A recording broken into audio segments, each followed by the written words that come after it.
এক ধনী ব্যক্তি তার বাড়ির সামনে ঠান্ডায় কাঁপতে থাকা এক বৃদ্ধকে দেখতে পেলেন। ধনী ব্যক্তিটি নিচে নেমে জিজ্ঞেস করলেন বৃদ্ধটাকে, এত ঠান্ডার ভিতরে আপনি বাহিরে আছেন কেন? আপনার শীতের জামা কাপড় কোথায়?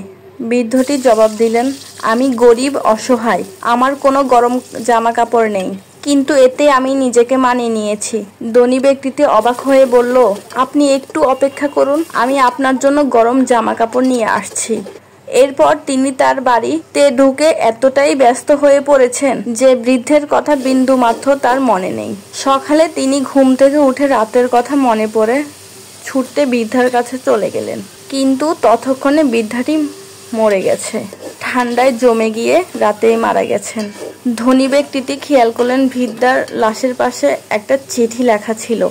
তাতে লেখা ছিল, যখন আমার কাছে উষ্ণ কাপড় ছিল না তখন আমি মানিয়ে নিয়েছিলাম, যখন আপনি আমাকে সাহায্য করার প্রতিশ্রুতি দিয়েছিলেন ঠিক ততক্ষণে আমি ঠান্ডার সাথে লড়াই করতে করতে ক্ষমতা হারিয়ে ফেলেছি। এখন এই ঘটনা থেকে আমাদের সকলের শিক্ষা গ্রহণ করা উচিত। মিথ্যা প্রতিশ্রুতি মানুষের হৃদয় রক্তাক্ত করে ফেলে। আজকে চিংড়ি মাছ দিয়ে কচুরমুখী রান্না করার রেসিপি খুব সহজে দেখিয়ে দিলাম। রেসিপিটা কেমন হয়েছে অবশ্যই কমেন্টস করে জানাবেন। আমার রেসিপিটা যদি ভালো লেগে থাকে আমার এই ইউটিউব চ্যানেলটাকে সাবস্ক্রাইব করে সাথে থাকবেন আপনার নিত্য নতুন রেসিপি দেখার জন্য।